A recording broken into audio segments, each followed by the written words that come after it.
Hello, friends. I'm Kush Khandelwal, and this is Ageless Athlete. A few years ago, I started asking questions that would not leave me alone. Why do some people keep pushing mentally, physically, spiritually long after others burn out or break down? What does it really mean to age well when you still crave movement, meaning, and mastery? This show is my search for answers. Each week, I talk to elite athletes, everyday adventurers, and pioneering researchers who are stretching the limits of what's possible across age, injury, illness, and self doubt. You will hear hard won lessons, untold stories, and science backed strategies for building a body and mindset that lasts. For those of us joining for the first time, welcome to the show. For the rest, thank you for joining us again.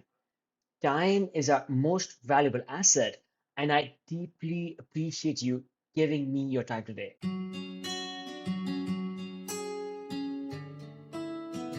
Welcome back to Ageless Athlete. I'm your host, Kush Khandelwal, and I am so stoked for today's episode. Why? Well, because we are breaking the mold. Instead of one or maybe two guests, I am joined by a powerhouse group of five incredible women from the San Francisco Bay Area mountain biking scene. These women are transforming the face of mountain biking in California. Friends, if you have been with me so far, I am so grateful for you for continuing to tune in. If you have listened to this show for 3 episodes or more, I would so love it if you would leave a review on Apple Podcasts or wherever else you find your podcasts. If you have just joined us, would love for you to keep coming back to the show. This is not your average interview. These women, they gathered up in Santa Cruz and they fueled up on Jenna's infamous frittatas to make time to speak with me today. They are so excited to share their passion for mountain biking and the incredible community they have built together. Get ready to meet first Jessica, a former tech leader who traded in Silicon Valley for the redwood forests to empower women through mountain biking. She coaches mountain biking teams and she races enduro and downhill. Jessica is a total rock star, and I am so grateful to her for introducing me to the rest of this crew. Jenna, she is a battalion chief with 25 years in a Bay Area fire department. She has been riding for 35 years, coaches for Ninja Mountain Biking, and even placed in her age group at the Sea Otter Classic. Did I mention she's also a pilot, a rock climber, and an adaptive ski instructor? She's an all-around badass. Henry is 70. She didn't start mountain biking until she was 50. Wow.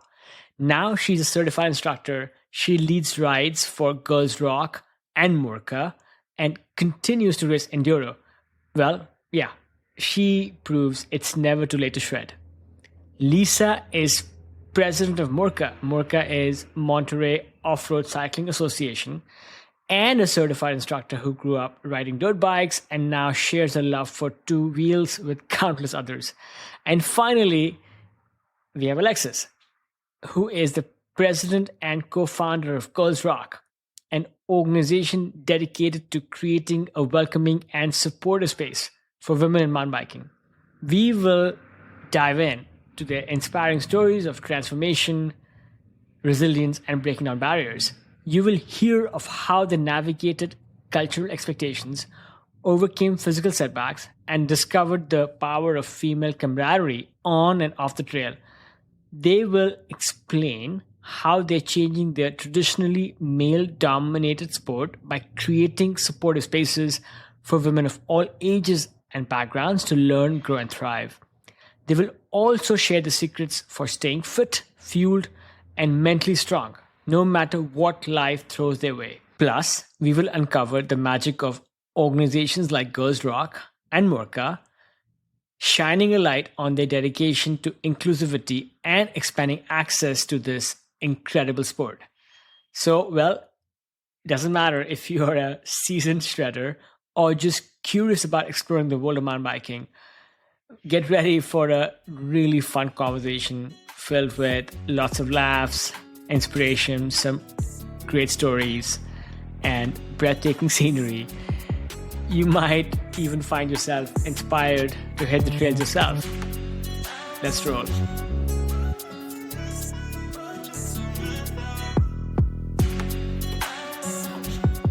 Hi, we are recording with the Ageless Athlete podcast this morning. Normally, I speak to one or two people. Today, I am blessed and fortunate to have not one, not two, but 5 incredible mountain biking athletes on the show. Just to start off with, if you guys can please tell me your names, tell me where you're from, and also share what you had for breakfast this morning. All right. We can start with him. I'm laughing. My name's Henrietta Stern. I'm from Pacific Grove, California. I had a little pre-breakfast of oatmeal and a smoothie, but the main event was a delicious frittata made by Jenna. My name's Jessica. I'm from San Jose, California. And I did have a pre-breakfast as well. I had a little bit of granola with slices of banana in it with milk. And Jenna's awesome frittata. So, Alexis Morgan. I'm from Santa Cruz, and I had virtually the same breakfast as Jessica, blueberries as well, and frittata for my brunch. Yes. I'm Lisa from Salinas, California, and I had my own version of nut and seed and coconut cereal this morning, and then the frittata, infamous frittata. Good morning. I'm Jenna. I live in Aptos, California. And kind of going with the flow. I had to have a little something before I hit the trail this morning, and then frittata with the group. She's the infamous maker of the frittata. All right. I'm so glad you guys could be together. I am really missing out on me not being there in person myself. And thanks also for sharing this little sneak peek into, let's say, your nutrition strategies. There's a pre-breakfast involved, and then there's this proper breakfast. Hopefully, this recording will be more fun and not a grueling race where you will need to refuel again during the conversation. Let's start with you, Jessica. Jessica, thank you again for bringing this great group together. Before you became a mountain biking athlete full time and all the other things you do, you left this place we met at, where we worked together in the tech industry in Silicon Valley, and now you've made it a mission to empower women through mountain biking full time. Can you share a bit more about what you do and what made you take up this transition? Sure. Yeah. So Kush, I had the pleasure of working with you.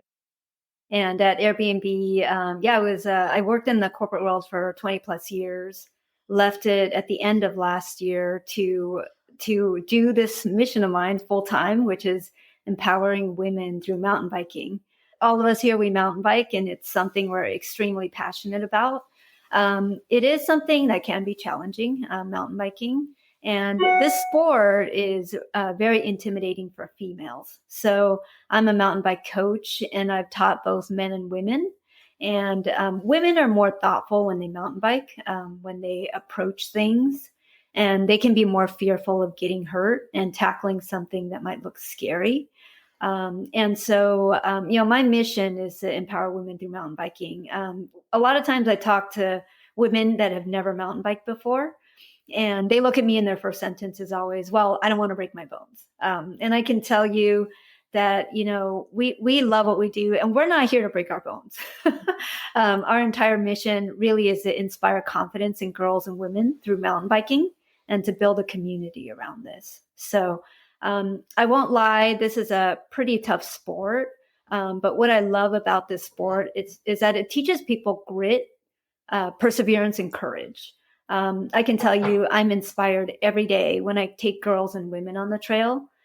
They see a feature they're nervous about, and then they try it, and then they overcome this fear and they successfully tackle it. So. Thanks for clarifying this right away, that you did not undertake the sport to break bones, but you did it to go out in the outdoors and test your mettle and all of that. Any other common misconceptions you want to clear right away about the sport of mountain biking? Misconceptions. Well, I mean, I guess when you say misconceptions, it's a really fun sport. Mountain biking can be, a variety of different terrains. For example, sometimes a trail can be really mild or flat. And when sometimes a terrain can be pretty technical. So, for example, here in Silicon Valley in the Santa Cruz area, we can ride through grassy fields or redwood forests. We're climbing hills. Sometimes we're descending over technical roots and rocks. The terrain can sometimes be, steep. It can be gnarly. Sometimes it can get really, really narrow, and what we call single track. And what we're doing is a lot of times we're descending over these obstacles and features with speed. So I'd say, it kind of describes our sport a little bit. It can be mild or it can be pretty technical. Sometimes it can be scary to people. And what's super great about this sport is we're out there together, enjoying the outdoors, enjoying these hills, enjoying the forest, and just, watching each other tackle these challenging obstacles on the trail and being successful at it. Absolutely, yes. You're out there riding these beautiful trails. We're lucky to have so many of them in the San Francisco Bay Area. What is your favorite trail here?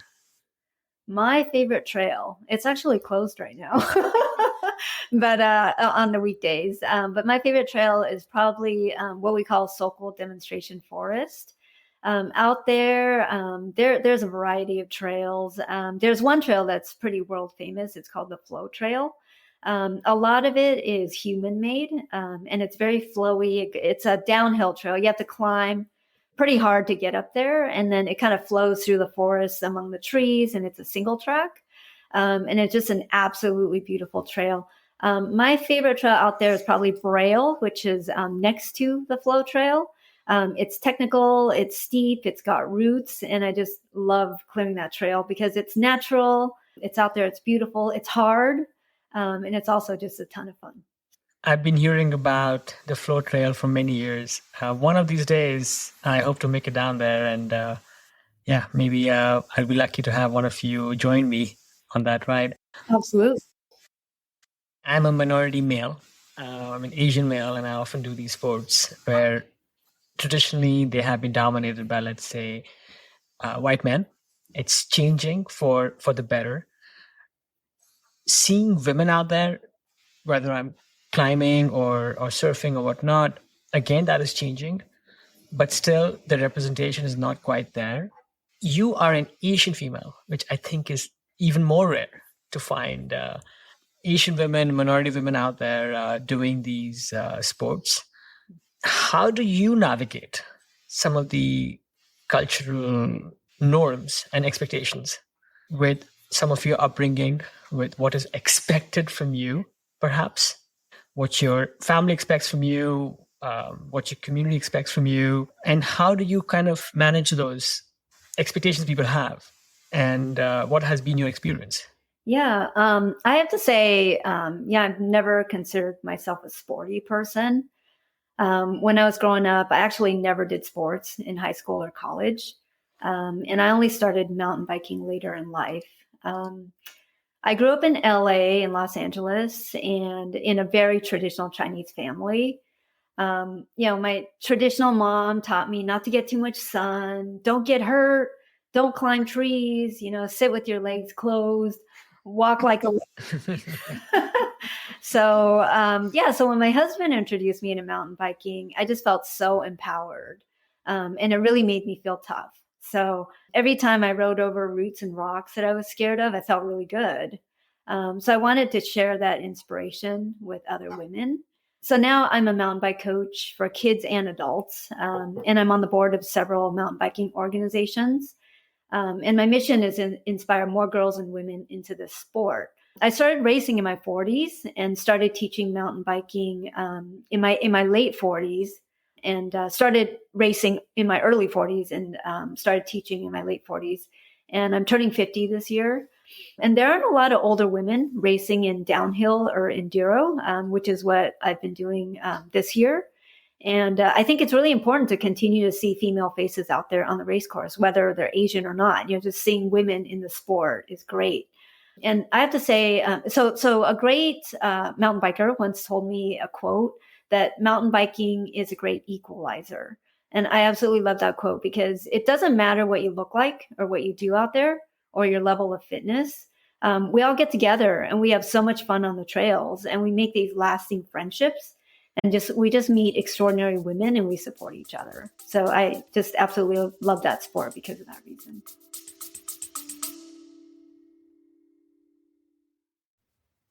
I've been thinking a lot about energy, not just in training, but in recovery, in focus, in how we age.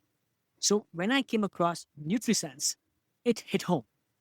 It's a program that pairs a 24/7 glucose biosensor with a dedicated dietitian to help you understand how your body responds to food, stress, sleep, and movement, and then act on the data. I chose it because I wanted something real, not another hack or one size fits all plan, just honest insight into what's actually going on inside me and how to build habits that last. NutriSense has helped over 150,000 people take that step. And if you want to try it, you can get 33% off your first month with code Ageless15 at nutrisense.io. Again, that's nutrisense.io, code Ageless15. You can also find this information on the show notes for this episode.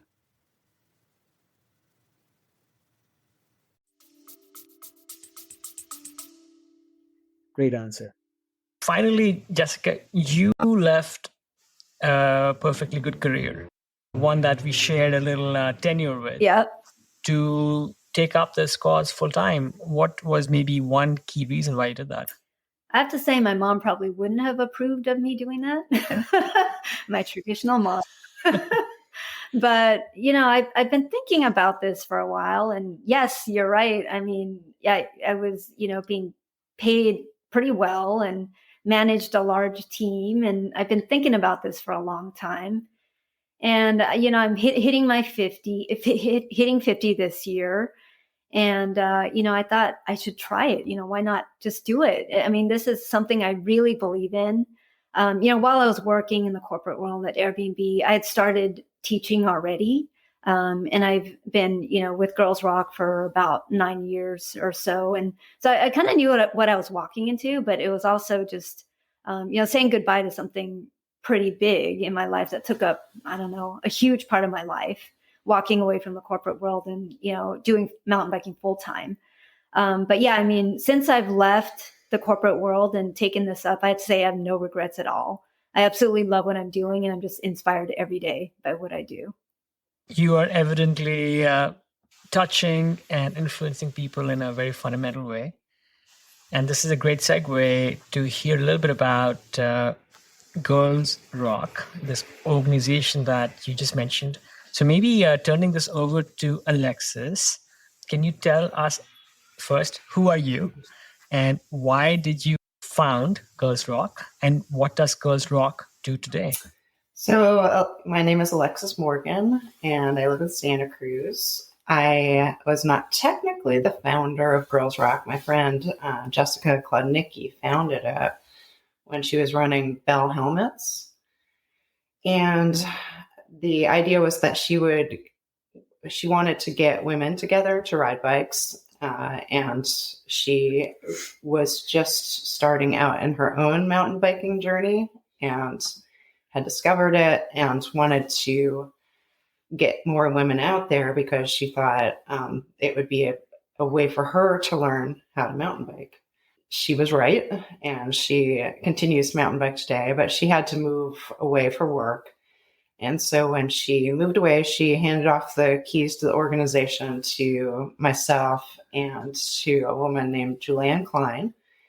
And together with a bunch of women who were involved in the group already, we decided really the way to keep this going when people, inevitably move on and have other things to do is to create a nonprofit so that it would have another life beyond us. And that's what we did in 2017. And so the whole purpose of Girls Rock is to provide rides and resources to women and female identifying people. And our core offering is a monthly social no-drop ride that's free. It's hosted by various businesses in Santa Cruz. And what we do is we meet at the host, and it's usually a restaurant, a brewery, or a wine tasting room. And we meet there in the morning. We break out into smaller groups by ride level, and then we go out to the trails and we have a great time. And when we come back to our cars, we usually stick around for a bit and socialize. So that's what we do. And we've been doing that for 10 years in June. So we're really excited that it keeps going. Well, early congratulations on your upcoming anniversary. Okay. I was doing a little bit of research this weekend for our chat this morning, and I happened to chance upon this lovely little video of a group of you guys going out for a ride, and the energy and the excitement was contagious. I am wondering if you've had a couple of moments recently where you felt, aha, this is why I do what I do. It could be where perhaps you felt transformed personally, or it could be one of your students or fellow riders go through this big elevating change. Would love for you to share. So many moments where I'm reminded of why we do what we do. I can't even count the number of times I've said to myself, well, that was totally worth it. And usually the scenario involves me guiding a group of women, and there's somebody who's very quiet and they're in the back.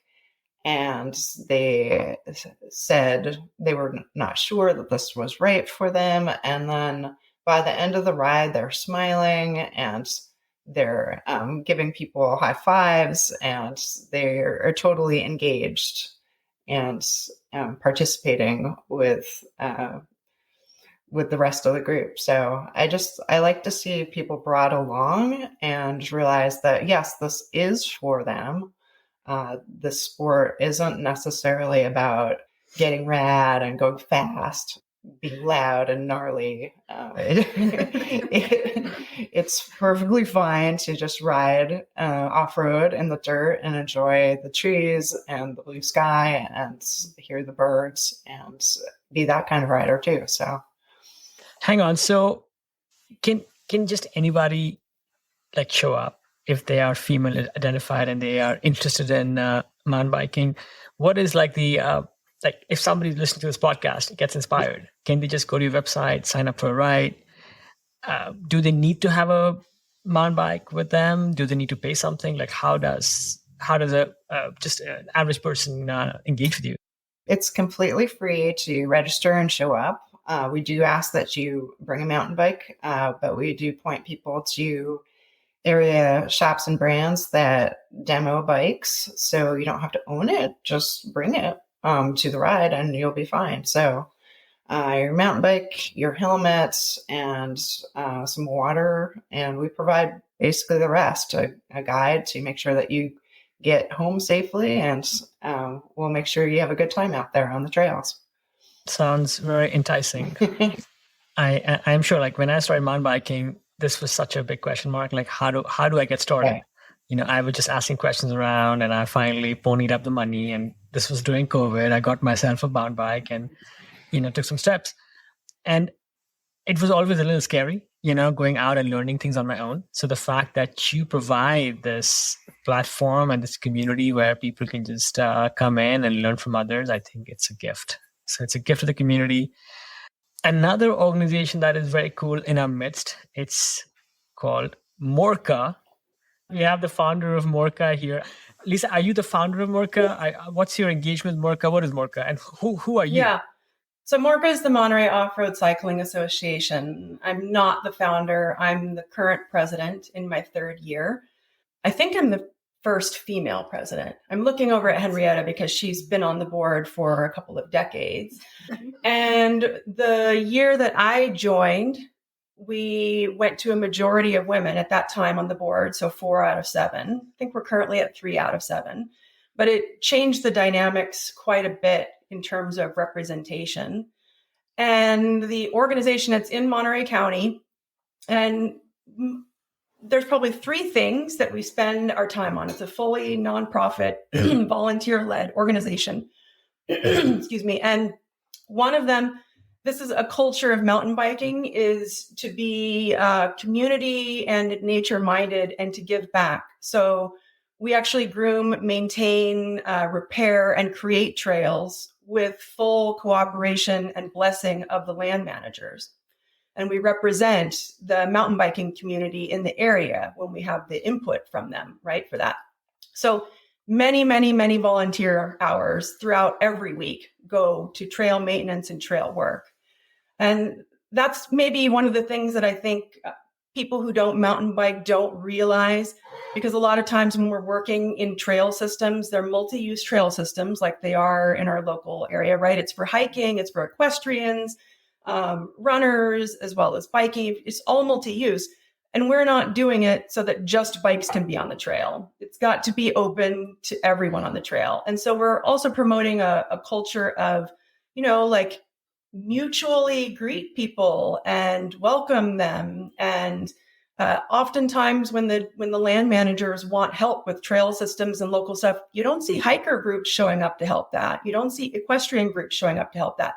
They don't rally around in a community the way mountain bikers will show up and give their blood, sweat, and tears and their free time to maintain trails for everyone to be on.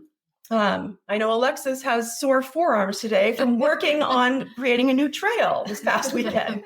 So that's one of the main things we do in the Monterey County. We also lead free rides monthly, and we break it out by beginner, intermediate, and advanced groups. And it's the same concept as Girls Rock, except that it's co-ed, but we have the leader and we have the sweep, and we make sure to cater toward keeping the group together. Everybody's got to have fun. Everybody's got to feel safe. They've got to come back in one piece. In fact, not just come back in one piece, but come back looking forward to signing up for the next one. That's the ultimate goal. So that's the second thing we focus on. And then the third thing is really on exploring new opportunities for relationships with local land managers so that we can expand access to some of these public lands or even private lands, just based on good reputation and good partnership with land managers and with the community. So many good gems you share that I want to pick on a little bit. One of the points I can't agree more is I feel that the adventure sports communities, the niche ones, we have to work double as hard to claim our space. And not just claim our space, but maybe extend that handshake even further out to demonstrate that the work we're doing to protect access and maintain these systems, they improve things for everybody, not just for these obscure, thrill seekers, as sometimes these sports are labeled as. One is, of course, thank you for all those things you do. One thing I notice is, for example, I live in San Francisco, and I like to ride around here a little bit. I find that Marin County, just north of us, which is ostensibly the birthplace of mountain biking, has so many single tracks that are closed, right? We find that, you can hike there, you can even, ride your horses there, but you can't ride mountain bike. So I'm wondering, why did that happen? And what are organizations such as yours doing to maybe reclaim trails that are either closed off or not available to mountain bikers and bring them back into play? I'll open it up to others, but at a high level, there are at least two main kind of challenges when it comes to mountain bike access. One of those is the speed differential, meaning when a mountain biker comes down a trail and suddenly comes upon a hiker, that speed difference can be quite startling, right? And so if you don't have a really good etiquette that we advocate, like having a bell that people can hear you coming, and that bell doesn't mean you hear me, so get out of the way. That bell just means I don't want to scare you. And when I do come up to you, I'm going to pass you slowly. I'm going to say hi. I'm going to be nice, right? So some of that comes down to culture. Horses are, prey animals. They're flight based. And so everything scares them. And that also comes down to etiquette of when you approach a horse on a bike. Don't assume that the horse is comfortable with a bicycle, and look to the rider to tell you what to do, right? And so a lot of these organizations like Morca and Girls Rock and many others educate the riding community on how to be a good and responsible partner in the community so that you don't scare and even unintentionally scare or endanger someone else. So that's one thing. And we make a lot of inroads with land managers when we have official policies that we're sharing and socializing and putting out there. And not just that, but we ourselves are ambassadors for. The other thing is that mountain biking can hike, I would argue horses as well, can contribute to a lot of erosion depending on how the trail system was built. Okay. And so it can be quite challenging especially if you're not a mountain biker and you don't really understand what does and doesn't cause erosion on a trail from a bicycle any more than, say, a hiker or an equestrian. I think mountain bikers or mountain bikes get a bad rap for some of that they don't necessarily cause. So that also comes not with just, hey, we have a bad reputation, let me change your mind. That comes with going and being the first one to reach your hand forward, right? And joining the conservation groups and preservation groups for nature and space and being a part of the solution and, standing out front with that. And I do see minds slowly being changed. I just saw, the Bureau of Land Management just made a policy where, depending on, the local land manager, e-bikes are allowed, certain classes of e-bikes are allowed, which was something that, was considered both of those challenges. One is the extra potential speed of an e-bike and also the extra weight of an e-bike potentially causing more erosion, right? A lot of these maybe are misconceptions. They come down to how the rider uses them, how the individual uses them. So it comes down to education and relationship building in a lot of cases, but I'm sure not in all cases. And Alexis and Henrietta have probably more history on it than I do. Yeah, these trails, to Lisa's point, are very multi-use. And so a lot of times, there are different user groups that have different misconceptions, right, among different groups. And so Silicon Valley Mountain Bikers is actually going to be doing an event in June where mountain bikers are going to work with equestrians. We're going to have horses out there and we're going to be handing out bike bells. And so the idea is that mountain bikers can work with equestrians. We can provide bike bells to mountain bikers so that they can, have a, nice ring when they're coming down the hill, and equestrians can be aware, right, that a mountain biker is coming. And just some etiquette and some tips to mountain bikers that, a human's voice is actually very calming to a horse. So, to educate mountain bikers, to let them know when you're coming down the trail and you see a horse, if you just speak, instead of the horse seeing you as a machine with a helmet on a machine, if they hear your voice, calms them. And, this kind of working together, mountain bikers along with equestrians will do a lot for the community. Sure. I think what you're doing is so important because the education goes both ways. It's not just educating other user groups, lane managers, it's also educating us ourselves on how we need to exercise proper etiquette. And you're right, horses are skittish. Lisa, going back to you, another thing that I wanted to ask you is something pretty important. You talked about how once you joined the board, and maybe at that time or over time recently, the gender dynamic shifted, right? So now maybe the representation of female identifying writers improved for your org. How has that shifted the work that you do? And how has that shifted the relationships you have with, again, these organizations, land managers, etc., that allow us to keep playing?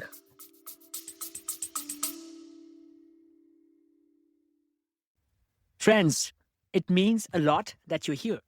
I pour a ton of heart into the show. The research, the interviews, the editing, it's all me, trying to share stories that matter.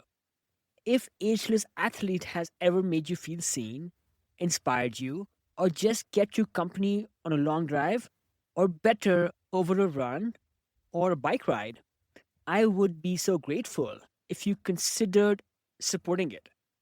Even a small amount helps keep it going, helps keep bringing the show to you for free.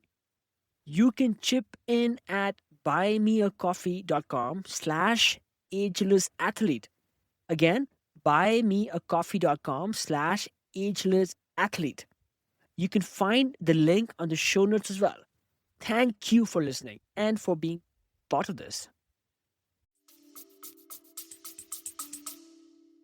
Yeah, I might let Henrietta add some things on, but it certainly has made a difference in terms of, at least on the board, personality wise, the way women collaborate can be different from the way men collaborate.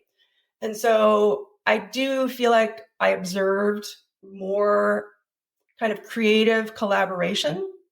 And in working with land managers and other organizations now, I find that we're working more directly with some of the women in those organizations, like some of the major rangers in the Fort Ord National Monument, our relationships with Girls Rock, for instance, things that I don't think were nearly as prominent. They were more of a one board member had a relationship, but now it's more of the organization has these bigger relationships.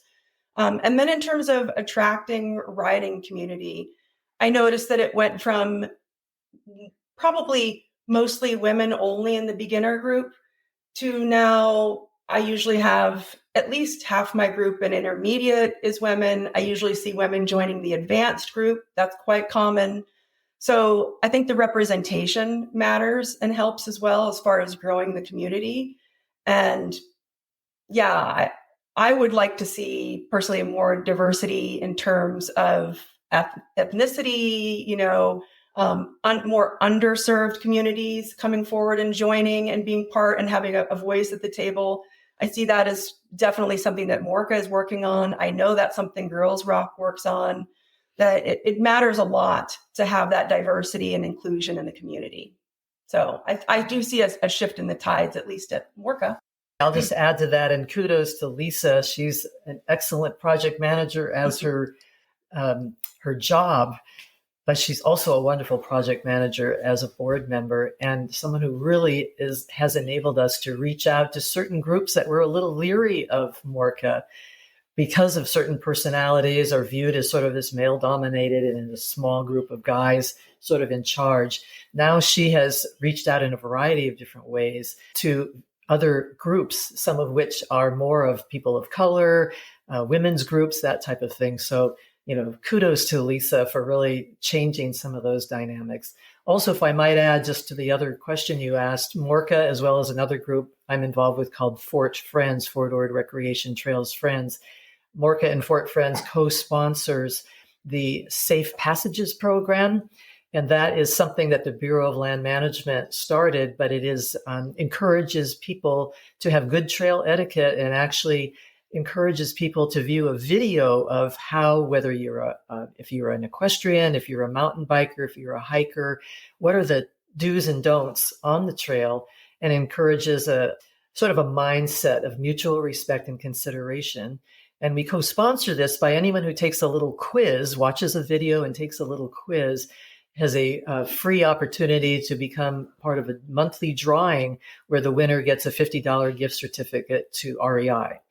So Morka and Fort Friends co-sponsor that by paying $300 each to the program to have the 12 months of the $50 gift certificates for people who learn about safe passages. So everyone feels safe and secure and having fun on the trails. Henry, thanks for sharing that. We will definitely include information about this program in the show notes for this, so more and more people are made aware and maybe apply for this program. And yeah, I think getting the word out is so important. And the work that you and Lisa and others do, it's evident how powerful that work is in a three-dimensional way. Going back to you, Lisa, switching gears, kind of narrowing down the focus from your work as an advocate and as a community builder to your journey as an athlete. I believe you grew up riding dirt bikes and skateboards. Yes. Yeah, awesome. What I was going to ask is, those are not spaces, where we, again, tend to see women play. And more so, again, maybe going back a couple of decades, was it a big deal for you to discover this world of women mountain bikers? Yeah. So that was a very different moment for me discovering women mountain bikers, because I definitely grew up not ever doing organized sports. They were always solo sports. They were always go out on my skateboard. And I had two brothers that were a year and a half younger than I. And so we were often a trio and riding a lot of dirt bikes, doing a lot of motorcycling. And they were all solo sports. And they were generally in male-dominated spaces. Pretty much every sport I've done has been male-dominated. And I'm used to it. I grew up with brothers. I grew up with lots of, that was what my family was. That's what our friends were. And the first girls rock ride that I did, it's very unlike me to sign up for some large event with a lot of people in one shot. I'm an introvert. I'm not shy at all, but I am an introvert. So I'm not going to go for large crowds. It's not going to be my go-to. But I really wanted to, how am I going to learn the trail system? How am I going to even know what's out there? And one of the things I'd already learned from Morka rides as just an attendee was I learn a lot just by being around other riders. You learn etiquette that you don't know by just reading or figuring it out online. So when I went to this first girls rock ride, I was like, there's a lot of reasons for me to do this. Let's show up. And yes, it's a very large crowd because it seems like it's more than 100 riders oftentimes when we're there, especially pre-pandemic. And I tend to be quiet and don't open up quickly, but I'm there to ride. And that's what I'm used to doing, right? I'm there to do my sport. And they couldn't help but melt that outer shell on the ride. Much as I tried to be like, I'm here to ride, right? It was like, hey, what kind of bike is that? Or I like your helmet, or out. And I was just kind of like, okay, you're all so nice. And, halfway through the ride, I'm finding myself chit-chatting with them and friendly and going home with a couple of numbers of people, which the numbers on my phone were maybe 10 and their family members, And so I really, at the end of that ride on the drive home, was like, wow, I have not been in a space like this before, ever. And it made a huge impact on me. So much so that by the time you guys came around and did your January ride in Fort Ord, I signed up to be a guide because I was like, I know the trail system. I can help that way. And if I could make any difference, have any other women have this same experience where they show up and realize this is supportive, it's uplifting, it's friendly, it's infectious. No matter how grumpy you are, you're probably going to smile. And you're just going to want to come back again. So yeah, I immediately wanted to volunteer and be part of it because that was such a different experience for me. And I just wanted to put in a plug for what Alexis does for these rides. Lisa mentioned, over 100 women or close to 100 women show up for each ride. And these rides are all completely volunteer run. So what that means is, from setup to taking people out on the trails, everybody's a volunteer. And we do this every month. Lisa, thank you for sharing that. I was getting goosebumps hearing your story. And the part about being a volunteer, I think it cannot be overstated. I think sometimes when we do something without the expectation of reciprocal return, it touches us deeply, and we give in a way that I think infects the person who's receiving it, and I think they in turn try to do their best with the gift that they're getting. Alexis, let me ask you this. So, in addition to what Lisa just shared, how important is the support of women in creating a positive and encouraging environment for other women for learning and growing in this sometimes scary, sometimes obscure world of mountain biking? Hello, friends. Just a quick break. This is not an ad. If you have been enjoying these conversations, I would love for you to subscribe to my newsletter. It is where I go deeper, sharing stories, reflections, and behind the scenes insights that don't always make it into the podcast. I write about what I'm learning from elite athletes and how to stay ageless in body and mind. If you have ever wanted a thoughtful, inspiring read that ties it all together: training, aging, mindset, and awe. You will love this.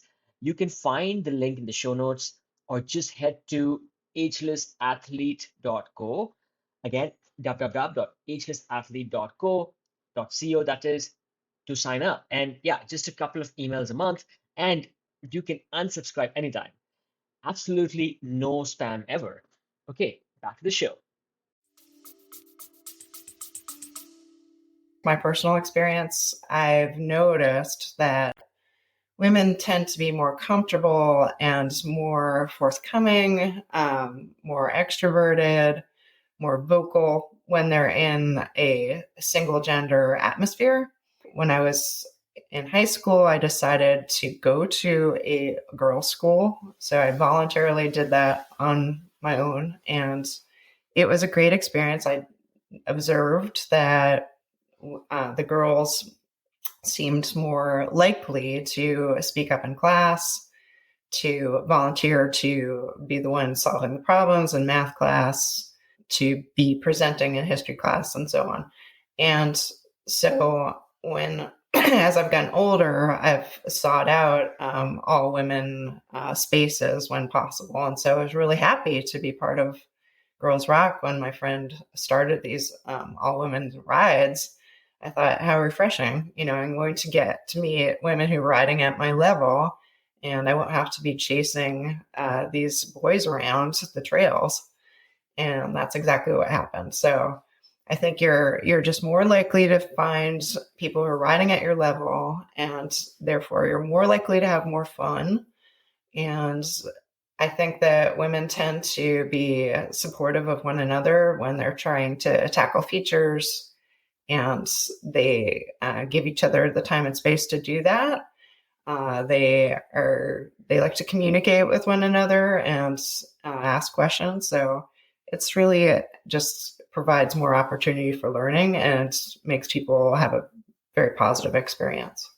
Such an excellent point where if you level the playing field, then somebody who might be a minority in the same space can certainly find their vocal cords and grow in confidence and grow in courage.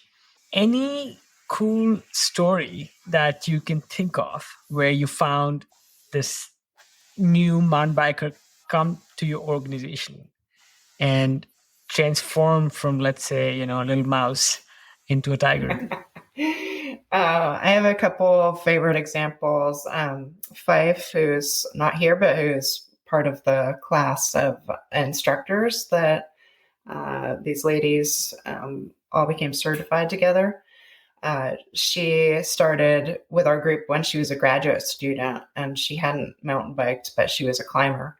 So outdoorsy, but new to mountain biking. And I remember her showing up and, barely owning a bike. And I think maybe she was borrowing a bike. And now look at her, just, a few short years later, she's able to instruct people on fundamentals. Emma from Santa Cruz Mountain Trail Stewardship is another example like that. Same thing. She showed up, hadn't been mountain biking before. Now she is involved at the highest level of that organization, working full time to expand trail access in our area. So I'm really happy to have to see these women grow into those positions. And I think that our group was pretty instrumental in that. This is a theme that I hope we have time to explore a bit further on some of these character and maybe even career building aspects of mountain biking. Talking of career, we have somebody here, I believe, who besides being an extraordinary mountain biker is also a firefighter. Hi, Kush. Jenna. Hi, Jenna. Yes. Please tell us who you are and what do you do? I am an avid mountain biker, but I have also spent 24 plus years working in the local Bay Area fire department through all ranks. I started as a firefighter EMT. Shortly thereafter, got a paramedic license, and 6 years later, I became an engineer paramedic. So I was driving the fire engines and trucks. 16 years into my career, I became a fire captain. And then a few years ago, I promoted from captain to battalion chief. So I run the EMS and training division for this fire department. Wow, that is amazing. Are there any parallels between your experience as a firefighter and your passion for mountain biking? I do believe that there's a lot of crossover. Just the perseverance that's required, the determination. For me, I have spent a lot of time teaching and coaching a whole bunch of different things, from rock climbing. I do that too. I know that's one of your favorites. From climbing to adaptive snow sports to field hockey, soccer, and a lot of teaching in fire service. I'm currently run the training division, but in every rank that I was in, I have spent a lot of time teaching those around me.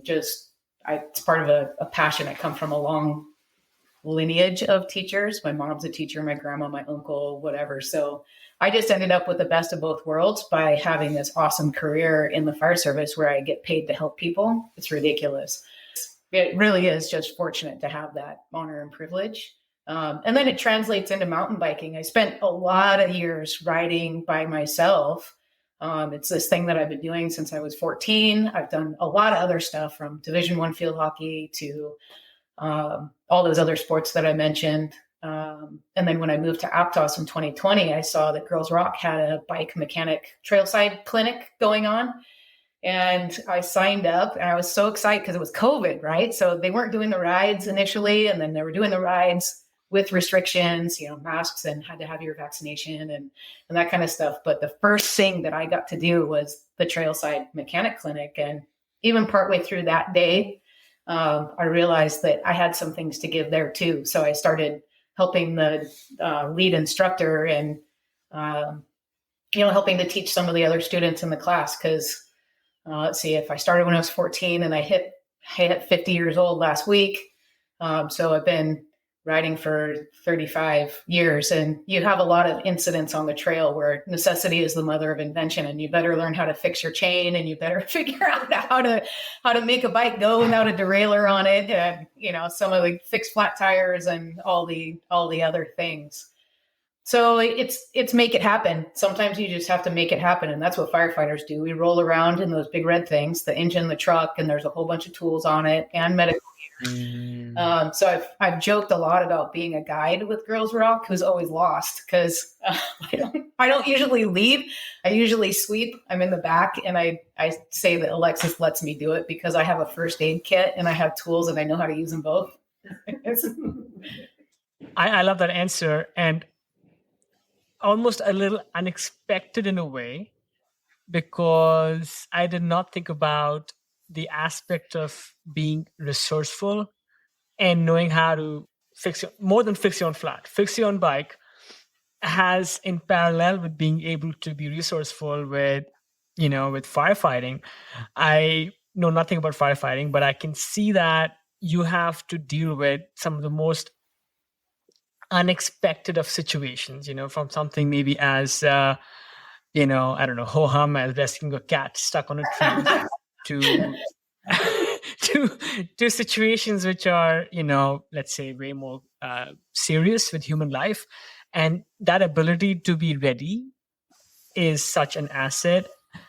And, again, talking of just tactics, being able to know how to fix one's bicycle is so important. I mean, I can, fix my flat and I can, lube my chain.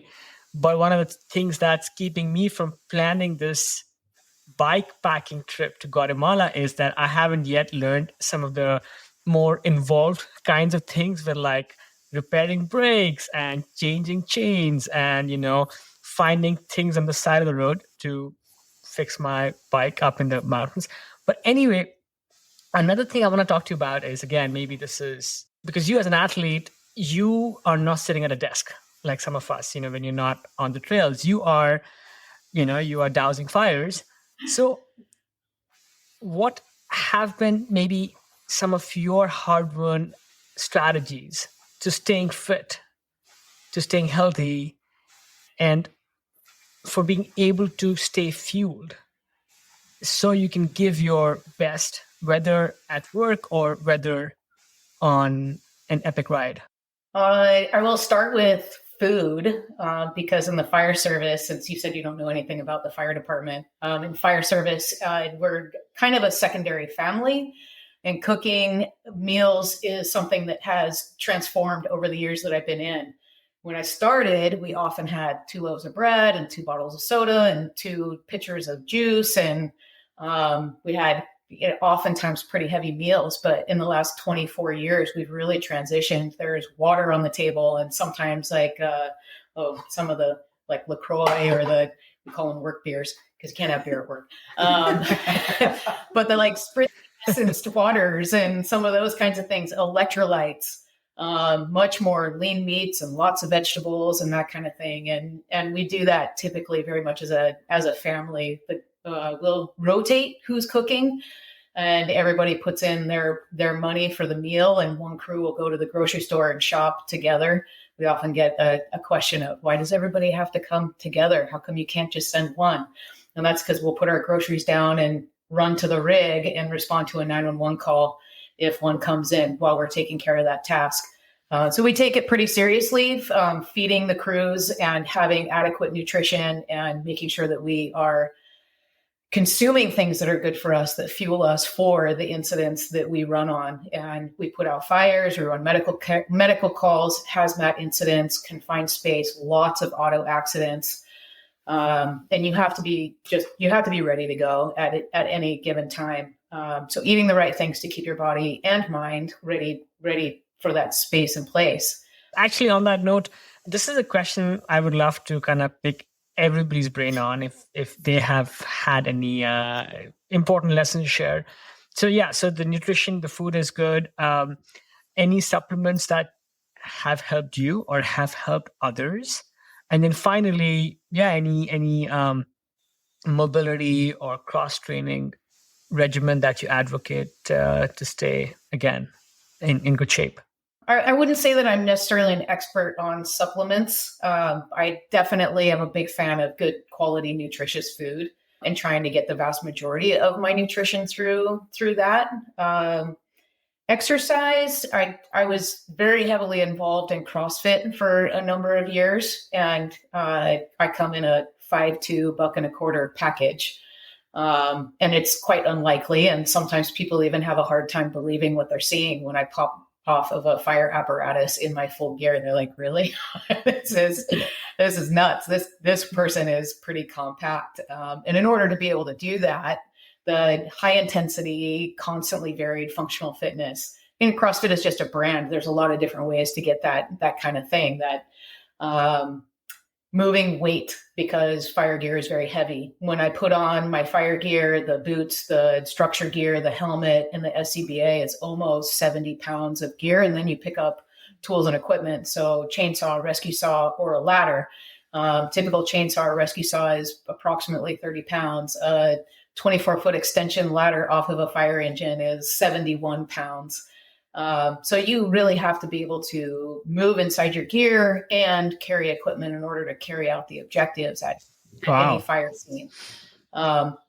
You mentioned that I'm not typically at a desk, but I am currently in a position where I'm at a desk. So I have to be a little bit more intentional about my fitness off duty. So the mountain biking is actually really excellent for having the kind of strength and stamina that's needed for the job as well.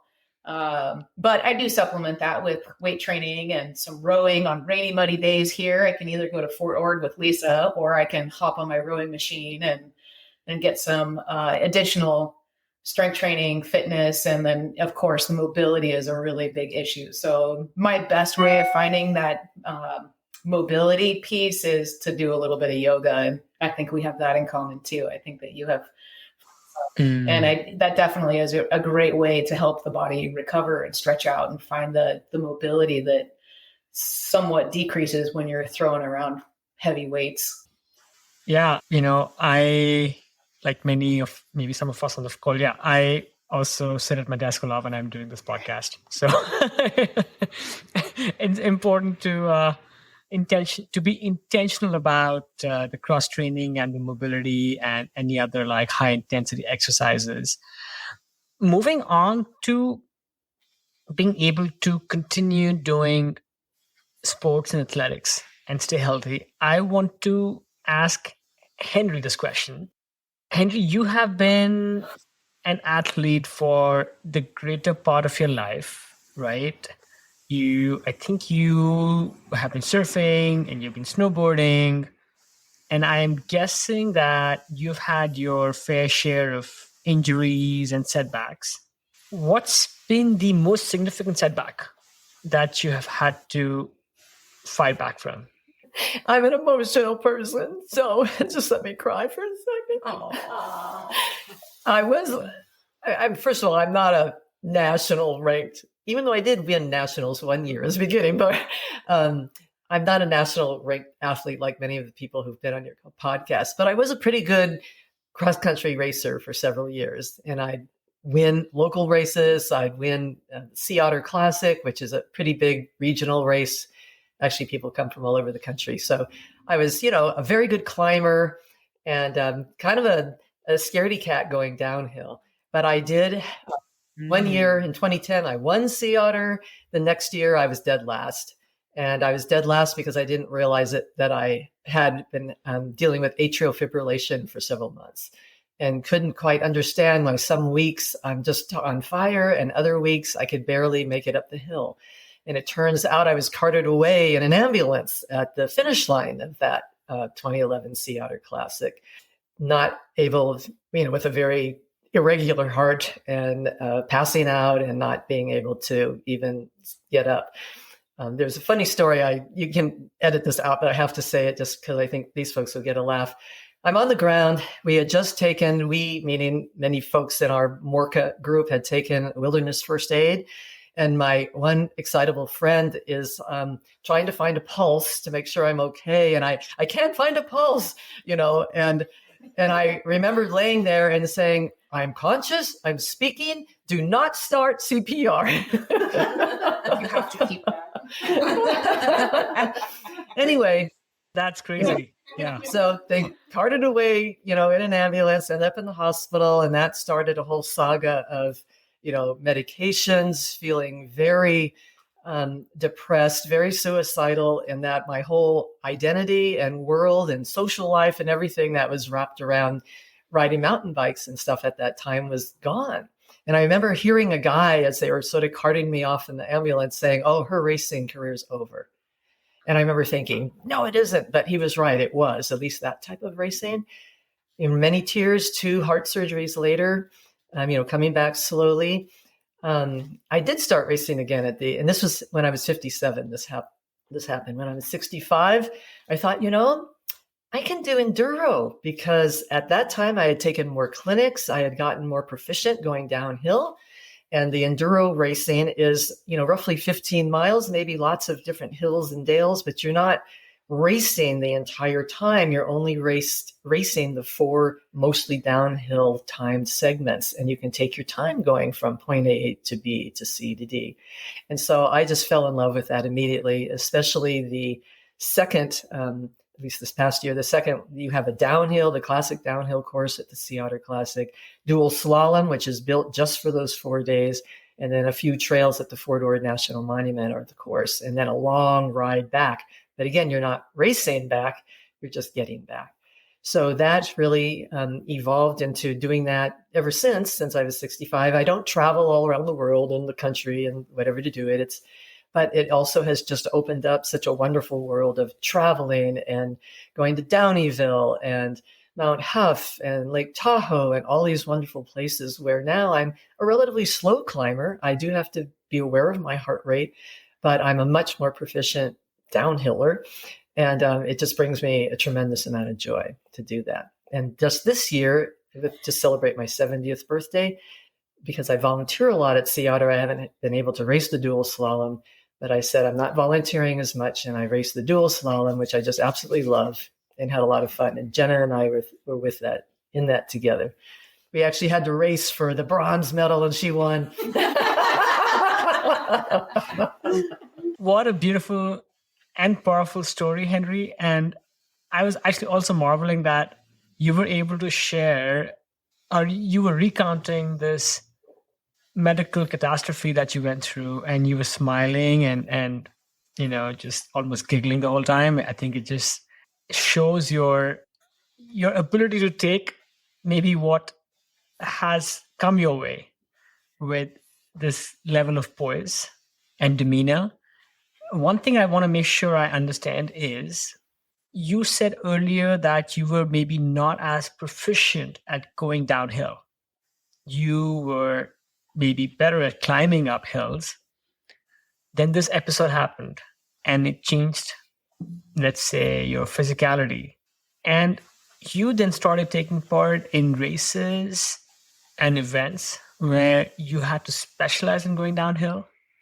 Is that correct? Because I'm trying to understand, did you have to reorient your mountain biking style so you could cope with this medical event? I won't say your question makes it sound like I became this downhill racer, and that's not the case. But I did become a much more proficient downhiller, maybe not racing, but just being able to go in areas such as various places in Utah. For my 65th birthday, a bucket list event was doing the, not the whole enchilada, but the porcupine, what is that called? Right. Porcupine Rim Trail, which has a lot of very technical sections, and it's a big deal. I wasn't able to do the whole enchilada because the snow level was 8,000 feet at that time, and the whole enchilada goes to 11,000, so the shuttle only allowed us to go up. But that was a really big deal. I remember hooting and hollering at the end of that, and that has some very technical sections of, coming through that final little tunnel. It's like, I'm 65 years old and I just did this, and just feeling very happy. But the way I was able to do that was taking clinics. And with my quote unquote racing career over, the cross country racing, I actually saw sort of a healer type lady, and she said, "What is the gift in this?" And my response is, "This is not a gift at all. I've lost, what I like to do. I've lost my social group. I've lost this. I've lost that. It was not a gift." But then I started thinking about, maybe now I can enjoy, instead of being in training mode and I have to do a certain ride and a certain level of effort, I can literally go out and smell the flowers. I can start leading beginner groups. I can start giving back to the community. I feel I'm kind of a natural teacher, but to be a halfway decent teacher, I needed to get better skills so I know that I'm properly making suggestions and recommendations to people. That has evolved, and I wanted to do a kudos to Alexis and Girls Rock. They are the ones who really helped co-fund all of us taking the BICP certified mountain bike instructor course. They've also had ride guide seminars and first aid clinics, and really helping us become not just folks who are taking women out for rides, but folks who know what we're doing when we're taking women out for rides. And it's been especially wonderful to become a certified instructor, learning I had a few bad habits and really being able to pass on that knowledge. So I just wanted to add that on to some of your previous questions, that Girls Rock has invested in its guides and its volunteers by really enabling us to be, literally at some levels of pro level. So that's really neat. So going back in terms of those challenges, I just had to literally pivot in terms of how am I going to use my mountain biking skills and how am I going to become a better mountain biker, because I can't just sort of power up the hill the way I used to. I have to have better technique. So I have to really up my technical skills. And I remember just recently, Lisa and I were on this one little trail segment. It had some really tricky little uphill routes and things, and I made it up it. I was just so thrilled. And I did that partly because of technique, not that I've become this, real strong person, but, the technique really makes a difference in helping to make up for the fact that I just don't have the raw muscle power to just power up something. So that's pretty cool too. That was great. I want to make it super clear to the listeners that this is Henry at 70. And on April 1st, we're out in Soquel Demonstration Forest riding the flow trail. And she's hucking off of jumps behind me on the trail like a teenager would. So she speaks as she doesn't have power and strength. But this woman actually climbs hills very well. And she has a mastery of technique in her downhilling that is astonishing for any age, not just a 70-year-old woman. She's a powerhouse. So I don't want that to be lost on any of the listeners or you. Yes. Thank you. Thank you for jumping in there, and Jenna, and making that point abundantly clear that yes, you are a power force, Henry. And sorry, just to go back to that point again, it sounds like you found almost some kind of liberation in your medical event where you were freed up from, like, let's say the pressure of competition to go back and thrive in the fundamentals of the sport again. Where now, so I just take a funny analogy, you in the surfing world, there is this thing called free surfing, where, you kind of take a break from competition and you go travel, you surf on your schedule, you're not worried about like turns and things you're doing. Sounds like that's almost what happened to you. You're like, wait a second, there are all these beautiful places around the world that you want to go mountain bike in, and they suddenly opened up to you.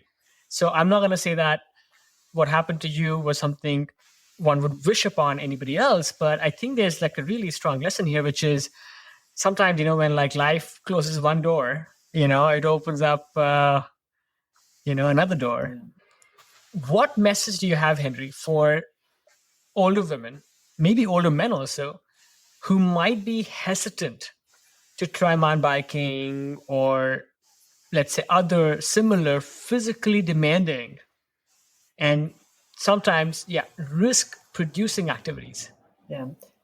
Probably the most important thing is take a clinic with a knowledgeable instructor, because especially as a beginner and an older beginner, where certain mistakes can break your bones and you really don't want that.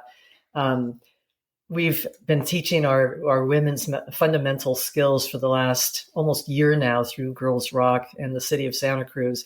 And we've seen what the thing I like to say is two things. One, you can teach an old dog new tricks, because I am constantly learning new refinements to technique just through working with Lisa the last few months we're co-teaching the part 2 of our series, just wonderful refinements and like, wow, I didn't realize that. And it just opened up a whole new world in terms of a technique called the rear wheel lift, for example.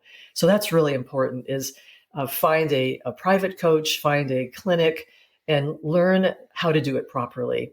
The other aspect is from fear to fun. If one does take a clinic and learn it properly, and we've seen this over and over again, I'm thinking of one particular person who was very fearful, took our part 1 basic fundamental clinics, and just like, oh my God, this is so fun. Why didn't I do this years ago? And she was going through a divorce. We tease that her bike is her new boyfriend, and she rides every day. And she's just, her whole life has been so enriched and enlivened. And this is someone in her 50s, by learning the mountain bike and learning the mountain bike properly, that she isn't holding onto the bike and it's taking her for a ride, that you're dancing with gravity, you're dancing with the laws of physics.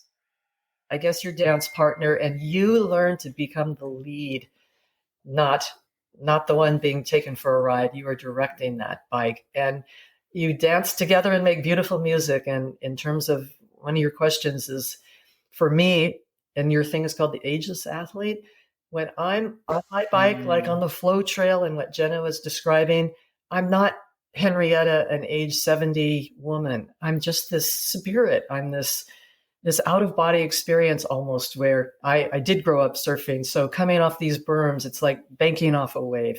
I'm like a little dolphin, going over these spires. I just become a spirit. And it's that feeling that it's worth the 2 hours of climbing to get there, and hot and whatever, to have that out-of-body experience where we're not limited by our identities as, gender and age and whatever. We're just become one with the trail, and it's beautiful. Your words move me the same way they are going to move people listening to you talk. Your metaphors are powerful. And so is your energy and enthusiasm for the sport. We are nearing the end of this conversation. I had one last question, general, to ask you guys. Any of you can take the mic, which is, you guys have been athletes for a long, long time. You have been mountain biking. You've also been doing other sports as well. Whenever you do something for a long time, you hit mental plateaus. I've hit those myself. So any strategies that you have found and learned from that have helped you or have helped others about shake yourself up from those mental plateaus and get back on the trail with the enthusiasm of Henry and the rest of you? Something that I came across when I was in the middle of my grad school program was a program called Mindful Badge, which was a trauma-informed mindfulness program, 48-hour immersion. And prior to going to that, I had been the kid in grad school. I was like, one eye open, like, are you kidding me? This is crazy. Like, why are we wasting all this time? But after going to someplace specifically to actually study and learn about mindfulness, I realized how powerful it is, even if it's as short as just taking a few deep breaths before you start something, reining in that wandering mind. And it can be really powerful, whether it's calming yourself down before an emergency response, you're rolling out the door on an apparatus and you're going to a cardiac arrest or a big fire or something where you don't know what you're anticipating, or you're about to do a new feature on a trail, or you're about to get up in front of a group of people and teach them something. Taking a few deep breaths and really breathing into your power as an individual to impact others is a way that I have learned. So I'm grateful for that experience, because I've learned to translate it not only from my professional work, but into a lot of other things that I do on the side. Yeah, I'd say for me, becoming a mountain bike instructor has really helped me kind of overcome these mental plateaus. I think, as Jenna mentioned, sometimes on the trail, there are technical features that seem scary. And when you teach somebody how to tackle these things, it's kind of teaching people, there's a parallel to life, right? Life, sometimes there are things in life that are scary. You look at this feature, in my mind, I break down, how am I going to show somebody a technique, right? You're breaking down, how do you tackle, if you have a plan to how to tackle something scary, whether it be in life or mountain biking, and just breaking it down, looking at it, figuring out, having a plan how to tackle it, and the repetition, thinking about it, preparing yourself on how you're going to tackle it and being able to successfully tackle it, being around people that are there to support you, watching somebody tackle it, that confidence is absolutely infectious. So I think sometimes I reach a plateau. I'm surrounded by these ladies. I watched Jenna clear it. And, I'm like, hey, Jenna did it. I can do that. So, I think just surrounding yourself with people who push the envelope helps me push through those mental plateaus. So that makes so much sense. Yeah. Structure, repetition, and then, some good old peer pressure can move mountains or can take you over the mountains, right. Whatever the case might be. Jenna, that point you made about, I think, mindfulness or, like any specific ways you do your breathing exercises? Is it like something like you're following an app and you're doing a certain number of breaths? Are you doing some sort of breath holds, some diaphragmatic exercises there? Like, how do you do that? Like, if somebody was to learn that. There are some excellent apps out there: Headspace, Insight Timer, Calm. There's a bunch of different things that people can access easily via their smartphone that are very helpful. And for me, my mind is so crazy that guided meditations are really important. And I tend to choose some that are very short, 5 or 10 minutes of a guided meditation. And I probably squeeze it in a few times a week. But if I am even just in an intense or stressful kind of environment or whatever is going on, then a simple like box breath of where you take a nice deep breath in over 4 seconds, hold it for 4 seconds, exhale over 4 seconds, and repeat that. That'll clear the mind and prepare the body well to do a lot of different things. Absolutely. Yes. I do a little bit of meditation myself, and I will admit that I don't always look forward to it, but I always enjoy the headspace it puts me in afterwards. Closing questions, you guys. Mountain biking takes us to these incredible places all over the world. And you guys obviously love the sport and are so good at it. So I have 2 questions, same questions, but for each of you. First question: what is a dream mountain bike ride you can't wait to go on at some point in the not too distant future? It could be anywhere. The second is one word which captures why you are so obsessed with mountain biking. I will answer the easy low-hanging fruit here. I will say it's joy is the one word that captures, and it's the camaraderie and the places we go. I do have a trip planned in August to Mendocino, to a demonstration forest up there that I'm really looking forward to. For me, the word is flow. That embodies what makes me want to get out there and ride my bike. I'm also going on that retreat to Mendocino. It's a multi-day thing where we stay in a rustic cabin and then we ride in the redwoods. So I'm really looking forward to that. And I'd like to ride in Norway. I've been there and I wasn't I was mountain biking, but I did not mountain bike while I was there. And that was a missed opportunity. It looked pretty incredible.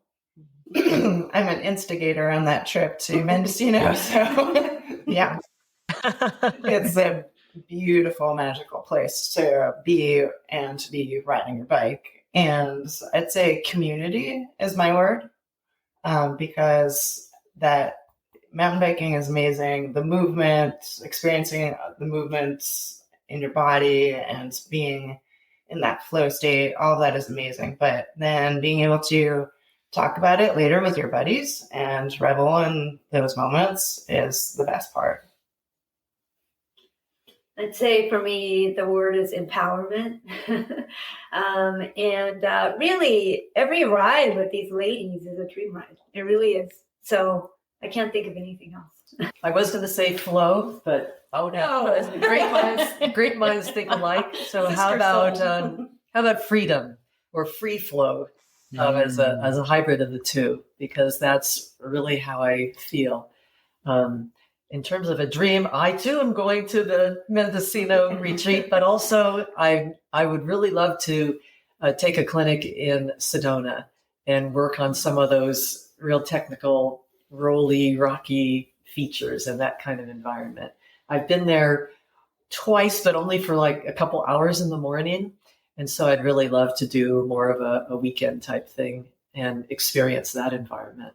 I mean, there's so much beauty. I want to go to Tahoe. I want to do it. Those big granite rocks. I want to do it. It's just so much. We're so lucky. We in California, especially, are so lucky that within, an 18-hour drive in whatever direction, you've got Oregon, which I'm going to next month. And, we have Mendocino. We have the whole Southwest. We're so lucky. Yes, we only have one lifetime, though. That's maybe the only drawback. There's so many amazing places to explore.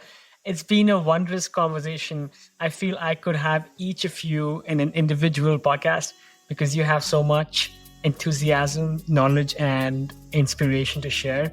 Thank you so much, each of you, for coming on Ageless Athlete today. Thank you. Thank you. It's been a pleasure. And actually learned stuff about us that I didn't even know. I've had people tell me that they've learned things about themselves because, I don't know.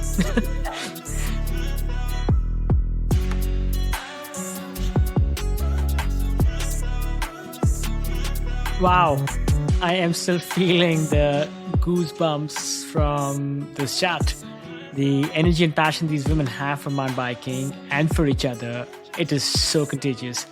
I was particularly moved by Henrietta's story of overcoming a life-altering medical event to rediscover her love for riding in a whole new way. Her perspective on finding liberation and joy after setback is such a powerful reminder that it is really never too late to redefine what is possible indeed. And I think we can all learn something from all of their unwavering dedication to empowering women through mountain biking, breaking down cultural norms, and creating a supportive community where everyone feels welcome and inspired. I hope you're feeling as stoked as I am to hit the trails after hearing these powerful stories. Remember to check out the show notes for the links to Girls Rock, Morka, and all the other organizations mentioned today. Thanks again for listening in to this episode of Ageless Athlete. A huge thank you to Jessica, Jenna, Henrietta, Lisa, and Alexis for sharing their stories, their wisdom, and their infectious enthusiasm for recreating in the beautiful, wild outdoors through mountain biking. Until next time, keep exploring, keep pushing your limits, and keep chasing those joyful moments on and off the trail. Stay ageless, my friends.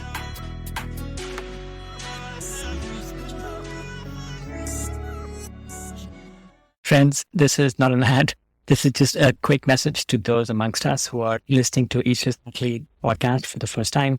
I would love it if you would hit subscribe and follow on your favorite podcast app, whether it's Apple Podcast or Spotify or Stitcher or Overcast or what have you. We bring you stories and routines and other inspiration from elites in the world of the best outdoor sports. In each episode, you will find how these athletes stay connected to the outdoors, maintain peak performance, and continue to thrive as they age. I encourage you to look through prior episodes and listen to a couple and see if they resonate. And then, come back next week. We release an episode each week. And I am really inspired to bring you some of the best stories from the world of the outdoors. Okay, back to the show.